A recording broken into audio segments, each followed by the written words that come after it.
To make one thing very, very, very clear. We are going to do everything in our power to make sure Kamala Harris doesn't win. Vote for, if you want Donald Trump to win, say that.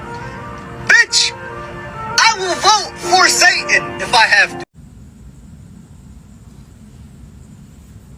Remember, no one's free until we're all free.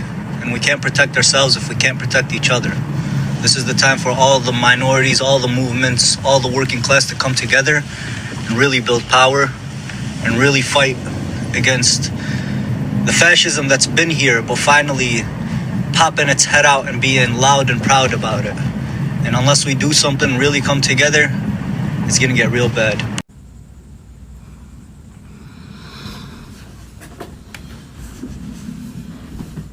Right quick, you all tell me if you remember the following. Vote for Jill, vote for Donald Trump. But do not give a vote to Kamala Harris and expect to be welcomed by my community. So that was a member of the Muslim American community there in Dearborn, Michigan, who told us if we voted for Kamala Harris, that we were not welcome in their community. And that was because of stances over Gaza. I came home the day I met Trump, and I gave my son a MAGA hat, and I said, I guess we're there. And he said, ew. His first words to me were, ew. I said, but Baba, he said he's gonna stop the war. And he said, okay, that's it. Give me that hat. We're voting for Trump. And that's the sentiment, not just of an 8-year-old, but of an entire community. If you're gonna stop the war, even if I don't like you, I'm on your team. Good news, guys. President Donald Trump just announced and told the Prime Minister of Israel that he needs to stop the war on Gaza by the time he gets into the office, which is in less than 3 months. This is such a wonderful news. It truly made my day that it might be true and it might not be one of those fake promises. And I'm really hoping by the end of 2024 will also be the end of war and torture in Gaza and to Palestinian people. If this will be the case, 2025 will be the most joyful year for all of us as Muslims. And also, I truly think that Trump deserves more credit because of this than we might give to him. So hopefully, President Donald Trump, please stay on your promises and deliver to it and not make it only a fake promises. Hi guys, welcome back to our channel. In case you're new here, my name is Maren. And I'm Maureen. Right, so in today's episode, we are going to be looking at the attitude of Arab Americans during the elections and why is this important? Because right now they're coming together and they're asking the black community to join with them and people from other groups to help in their struggle because the president has not fulfilled what he promised them in his elections. Right, so in today's episode, you're going to be looking at some of the responses of the black community, and you're going to be understanding why someone once said, in whatever you do and post on the internet never forgets. So that being said, guys, let's watch this episode and then we come back and talk about it. You can consider subscribing if you're new to our channel, and also let us know what you think about this episode. Let's watch. So a pro-Trump group called Arab Americans for Trump just announced that they will be changing their name to Arab Americans for Peace after Donald Trump proposed taking over Gaza and redeveloping it to turn it into the Riviera of the Middle East. So here's what the group's leader said as to why they are dropping the for Trump from their name and changing it to for peace. Quote, "The talk about what the president wants to do with Gaza, obviously, we're completely opposed to the idea of the transfer of Palestinians from anywhere in historic Palestine. And so we did not want to be behind the curve in terms of pushing for peace because that has been our objective from the very beginning. Yet, if that was your objective from the beginning, then why were you supporting a guy who wanted to enact a Muslim ban and who was so transparently obvious in siding completely against the Palestinian people? Like, whether or not you supported Kamala Harris was one thing, but there is no denying that she was more benevolent to the Palestinian people than Donald Trump. It's unfortunate that it took Donald Trump saying he wants to level Gaza for this group to realize that supporting Donald Trump may not have been in the best interests of the Palestinian people. Right quick, you all tell me if you remember the following. Vote for Jill, vote for Donald Trump. But do not give a vote to Kamala Harris and expect to be welcomed by my community. So that was a member of the Muslim American community there in Dearborn, Michigan, who told us if we voted for Kamala Harris that we were not welcome in their community. And that was because of stances over Gaza, right? Well, yeah, this is going to be kind of awkward. Hold on. The U.S. will take over the Gaza Strip, and we will do a job with it, too. We'll own it and be responsible. Hold on. He's not finished. People of the area do a real job, do something different. Just can't go back. If you go back, it's going to end up the same way it has for 100 years. So this your man's, right? This your man's here talking about turning a demolition site into the Riviera of the Mideast. And those of us who stood with you, you told us we wouldn't welcome in your community if we didn't vote for your mans here, or Jill Stein, right? Question, where's Jill Stein now? Well, she doesn't seem to be answering the phone right now. And while I will never be okay with the carpet bombing of children, I will say this. If you all need any help in the community you told us we wasn't welcome to, since Jill Stein isn't answering, remember, you can always call Ghostbusters. Hey, I'm a Palestine supporter and there were a few very important things I'd like to discuss. I've been hearing horror stories about how some, not all, some Palestine supporters are treating members of the black community. They're basically making fun of them, talking crap about them, and then, get this, after all that, having the audacity to ask them to speak up for Palestine. That is shameful. It is absolutely disgusting. And mind you, these people that are doing all this racist nonsense are literally like, they would never show up for black people. And they're asking black people to show up for Palestine. Like, are you stupid? Is there a screw loose up here? Like, Remember, no one's free until we're all free. And we can't protect ourselves if we can't protect each other. This is the time for all the minorities, all the movements, all the work. But didn't you... We are going to do everything in our power to make sure Kamala Harris doesn't win. Vote for, if you want, vote Donald Trump. No, I don't know if black people holistically have told you. We done with that holding hands and being side by side and going against the grain. That's over.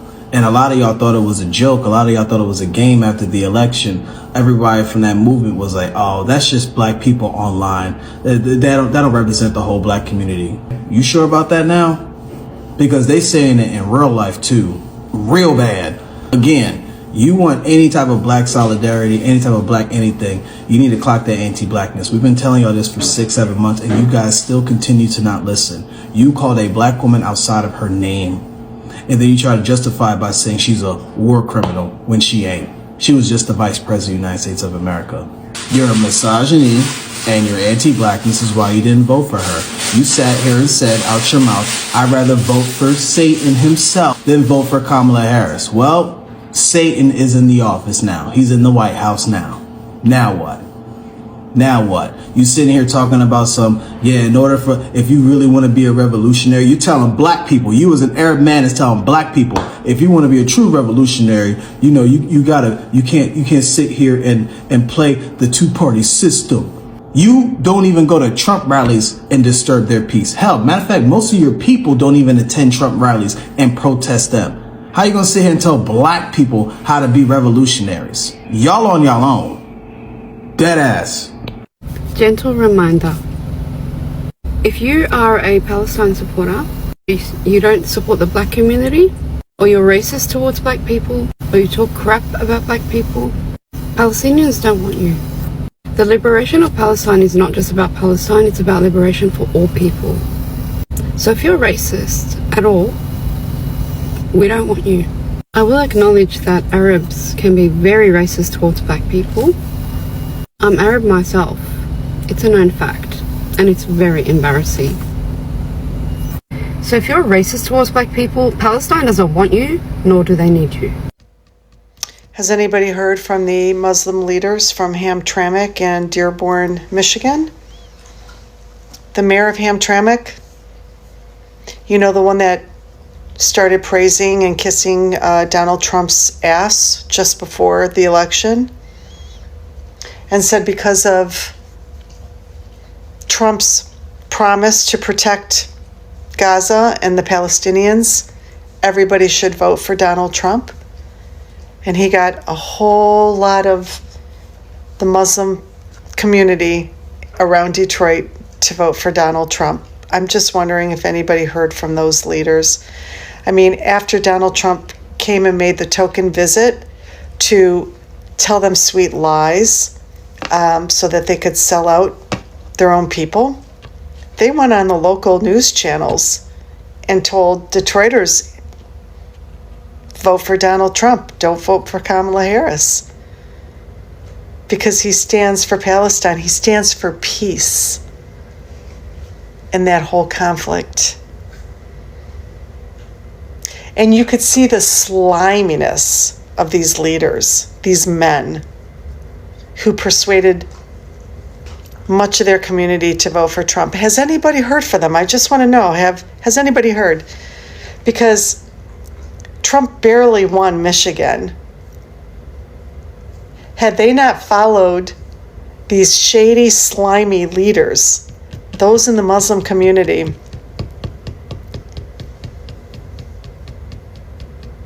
maybe Kamala Harris would have at least won Michigan. But I just want to know, where are they? They're not on our news stations tonight talking about Donald Trump's press conference to take over Gaza. They're not on the news channels here in Detroit. They were all over the place, just like that, when they could be to promote Donald Trump. But where are they tonight? I want to know where the fuck they are. There are 3 points I want to make. The first is that if you are racist, Palestine doesn't need you, nor do they want you. Because Palestine is about liberating Palestinians, but also it's about liberating all people. If you are here only to liberate Palestinians and you don't care about anyone else, you are exacting the same form of racism that Zionists are doing to Palestinians. It is literally the same thing. They just do it worse. They're just worse. But it's still the same concept. You cannot say, freedom for Palestine, freedom for Palestine. I don't give a fuck about black people. They're this, they're that. And talk shit about them. It doesn't work that way. And mind you, black people are harmless. They do not hurt other people. They don't sit there bombing countries.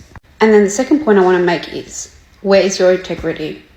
To go talk crap about black people and then ask them to speak up for Palestine, and then on top of that, shame them if they don't speak up for Palestine, like.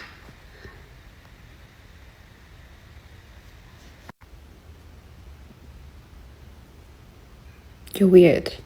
The third point I want to make is people that use the hashtag Palestinian Lives Matter. That is not your hashtag to use. That belongs to black people. Have some integrity, honestly. Even though I fully support the notion of speaking against settler colonialism, I also believe that it needs to happen in a certain way. The path towards ending settler colonialism has to be clean and pure. It cannot be tainted with aspects of settler colonialism. And yes, when you are shaming the black community or any other community per se, you are engaging in what the Zionists do, and that defeats the purpose. And again, it brings me back to the point of you should not be here just to save Palestine or just to save the Arabs and then not give a crap about anybody else. Because we're all equal, we all matter, okay? I'm Arab doesn't mean I'm only going to care about Arabs. I care about everybody. That is our duty to our fellow human beings. And I'll just add a little small thing. I am a teacher, I'm a grade 1 teacher. I teach at a school where the students are predominantly from East Africa. So they're mostly black, mostly from Somalia. And I will tell you that the black community has been the most amazing community to work with. I will never understand why people act like, being black is a bad thing. I think dark skin is beautiful. It's amazing. It looks great. I don't see the problem with it. And sorry, but black women are much prettier than us. So what I said. And it's really sad. I keep hearing stuff like, they need to get over it. Slavery happened like 100 years ago. And I'm hearing these comments like, whoa, people are really bitter. Like, they don't have lives, honestly. And then you hear stuff like, why don't they get over it? Okay, things happened. Slavery happened, but it was like 100 years ago. There aren't any structural inequalities anymore. It's like, no, there still are. They designed the world to benefit white people and to disadvantage people of colour, specifically black people. It is literally documented. And asking somebody to get over slavery, like, dude, you can't even get over somebody tailgating you. You're asking them to get over hundreds of years of slavery, of being caged. Like, some people really shouldn't like. Yeah. I mean, when you think about it, if you really had a life, if a person really has a life, would they have time to sit there and hate on black people? And what they do and they don't do? Like, focus on yourself, bro. To all of you who are blaming us Arabs for Kamala losing, I'll tell you this. Kamala had everything already. All she had to do was stop sending billions of dollars to a foreign country. All she had to do was listen to the people, and she refused to do so. She shut down our voices time and time again. What did you think was going to happen? She's a grown woman. She made her choice, and she dug her own grave, and that's it. It has nothing to do with us. Particularly Palestinian voices were even talking about not endorsing the red and blue parties. And what do? Some of you? You vote for the parties that are hurting them in the first place. Did Palestine teach you nothing, or do you just not care about them? The second phase of the Gaza ceasefire was supposed to begin today. What happened instead is Netanyahu met with Trump to lobby his approval for another arms package to continue the war in Gaza. Again, negotiations for phase 2 were set to begin today, and they were postponed by Netanyahu until after his trip to Washington, leaving many outraged and wondering why. Well, we don't have to wait for the answer because Trump has just officially requested congressional approval for a new arms sale to Israel worth up to $1 billion. The proposed package, no doubt requested by Netanyahu himself, includes 4,700 1,000-pound bombs valued at over $700 million. It also includes armored bulldozers valued at over $300 million. And of course, after this request, Donald Trump told reporters that there is no guarantee that the ceasefire in Gaza will hold. Hamas has told the mediators in Egypt that they are ready to negotiate for phase 2. The only holdup is Netanyahu and Donald Trump. Because this ceasefire was never meant to hold. It was always meant to give Israel more time to rearm. I'm a pro-Palestinian supporter and I live in a swing state in America. And I thought I would share with you how I'm voting this election. I have felt extremely disillusioned from our democracy and I had decided that I was not going to vote this election. I have been uncommitted, and though I was a registered Democrat, I believed that I was not going to vote. However, I live in a swing county in a swing state, and I am very aware that every vote counts. And I feel very irresponsible not going out to vote on Tuesday. Now, if I lived in a location in the US that was not a swing state, I would go out and cast my vote for Jill Stein and the Green Party. I feel like her policies most align with my belief system. However, as I stated, I believe it might be irresponsible to cast that ballot in a swing location. I have felt very disillusioned from the Democratic Party in particular this past year because of their disgusting stance on the genocide in Gaza. However, if I look at Donald Trump and I listen to his rhetoric, I know that his presidency would be even worse. I believe that he would allow Netanyahu to do anything that he wanted, as he's doing now, and I think that he would support even more genocide and even more destruction in the Middle East. Though I am not pleased with the Democrats, and I am absolutely disgusted with their policy on Palestine, I think that our best chance is to continue with a Democrat in office. Now, of course, there's so many other policies to consider when considering the candidates that we have. But for me, I think on Tuesday I'm going to cast my vote for Kamala Harris. And I thought I would share that with anyone who was on the fence or considering not going to the polls. If you don't want to vote for Jill, vote for Donald Trump. But do not give a vote to Kamala Harris and expect to be welcomed by my community. Palestine is central for some voters to decide how to cast their vote in the polling booth. But with war raging in the Middle East, can Kamala Harris convince some of them to back her campaign? Do either of the candidates have a voice that you can ally yourself with? And none of the major candidates, absolutely not. They're both the same. She says words such as self-determination, and too many Palestinian lives have been lost, as if there is a number that's acceptable. And I don't understand how my people's lives are lost, as if they can't be found, instead of them being deliberately targeted by the very weapons that she continues to fund and to send. There isn't much of a difference between him and Kamala Harris. But I do know one thing. If Donald Trump was president while the genocide was going on, you'd have a lot more Democrats with a backbone willing to call Donald Trump a war criminal for allowing it to happen. There's an argument to say that if the Arab American, Muslim American voter base in Michigan doesn't turn out for Harris, that could create a path to a Trump presidency. How does that make you feel?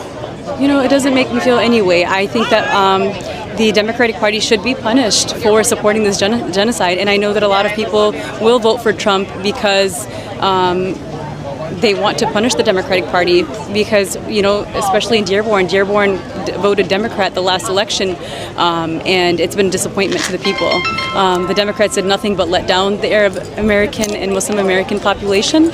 They did not listen. They are not listening to what we want, what we're saying. We've been, you know, protesting the streets all over the United States, and Kamala Harris removed a Muslim from, you know, her rally, and I just think that, you know, she should be punished. The Democratic Party should be punished. So guys, welcome back. Let us know what you think about the videos you just played in the comment section. You know, I feel like right now there's a lot of the tune is changing in the Arab community in America, and I feel like to some extent, much as the Arab influencers were denying they had anything to do with the elections and how it turned out, I think they're getting exposed right now because videos of them have started coming out, like the ones we've just watched, and the role they played to influence the elections. Right, and you know, at this point I'm just wondering, because Arab Americans, where they live right now, I feel like they're much safer than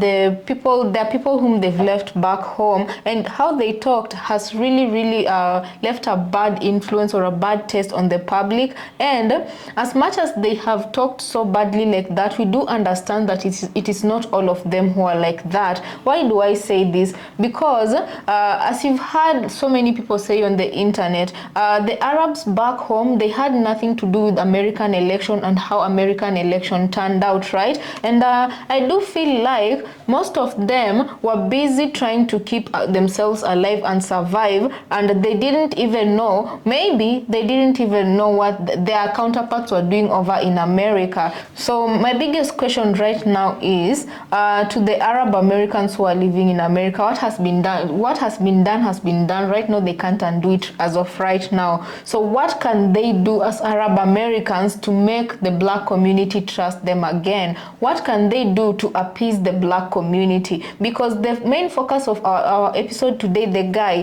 he called a black creator out of her name, you know, he referred to her as the B word, and at that time he was very arrogant, and he actually did disrespect the black community. Right now, did he issue an apology to that creator and the black community? I really don't know, but I really wonder how they'll move on from this point. Right, and the group that was calling itself Arab for Trump, right now they've decided to drop the name Arab for Trump and say Arab for peace. To be honest, at this point I really don't think that it matters or that Trump cares that you dropped his name. He got what he wanted, and I feel like we'll just call it what it is. He used you to get the votes and he used you to get ahead. He really never cared about, but I believe people from the Arab community, from how I'm looking at it, they really wanted so bad to believe in what the president was telling them, and at the end of the day, he's a politician. He's gonna say what he needs to say to get himself where he needs to get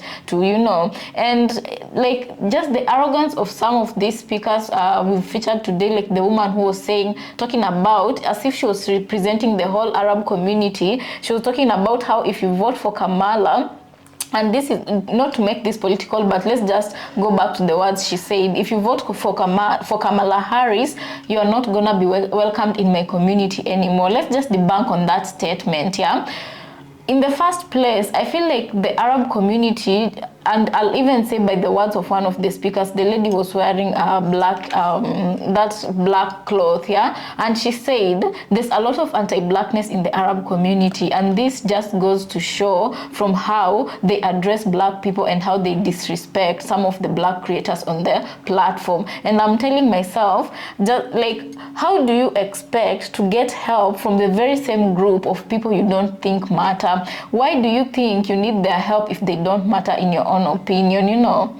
Right, and you know, amidst all this noise that's being made on the internet from various people, actually, what is important right now is not to lose sight of the matter that's at hand, and that so many people back home in their country are really suffering, and most of them, we don't know if they're racist or not. We really just don't know because we've not interacted with them on that level. And that being said, I as a person actually genuinely just wish and hope that they get to retain their homes and they get to rebuild their lives, because nobody deserves to lose a house. Because I can just imagine even me here in Kenya, a home that I've grown up in, amongst a people that I've grown up with, amongst a culture that I have gotten used to, waking up one day to a realization or to an announcement that I might lose my home forever and that I'm required to move from Kenya and go to, say, a neighboring country like maybe Rwanda or maybe Djibouti, because I'm no longer allowed as a Kenyan to stay in Kenya or rebuild a life here in Kenya. You get what I'm saying? Right. And my question also that I'm asking is, a lot of these Arab influencers that had a big role in influencing their followers' decision and really encouraging them to get out of the streets for one reason or another, I'm asking myself, why are they so quiet? Where are they? Why are they not speaking up? You know, and I'm guessing maybe it is that they're taking time to process what is just happening and everything that is unraveling, because they truly genuinely believed. You see how these people are speaking, they truly believed that the president was gonna help them. They believed that was their savior, you know. And anyway, guys, I feel like at the end of the day, people like this, especially the first boy who was talking trash, I feel like the work has to start from within. It has to begin from within, because you can never understand a movement like Black Lives Matter if you don't really truly work within yourself to understand what it is that people are marching for, or to understand what it is that is causing people to come together for certain initiatives. Because at the end of the day, it's your lack of understanding that made you come on the internet and talk the way that you did, bravely talking about how, which is not a problem, how you're going to vote for Trump, but it is how you passed across your message as if you are the only correct person in the room, and every other people deserved to be disrespected because they decided to have different opinions from you, So having said that, I feel like for this boy, I hope this is a learning experience, because he seemed to be very young, and sometimes the excuse can be that young people make dumb mistakes. So I'm hoping this is truly a learning experience for him, because at least out of all this, if you choose to look at the positive, he does know right now that they cannot stand on their own. They need other groups to come in and help them. Question is, who is going to help you? Because you decided to discard every other person's opinion because you did believe in the orange man, and you believe that he was going to save you. And also, right now, especially during elections, emotions can be really high, and I'm not defending him, right? But right now, at least unlike his counterparts, he's coming out and admitting that he was actually wrong. Whether he has apologized or not is yet to be known, because we don't know if he apologized for his statements. But other creators, it's just so shocking how other creators are dead quiet. You can even hear a pin drop in the room. Right, guys, let us know what you think about this episode on the comment section, and we want to thank you so much for keeping us company on this one. Let's catch you on the next. Also consider subscribing if it's your first time here. Let's catch you on the next episode.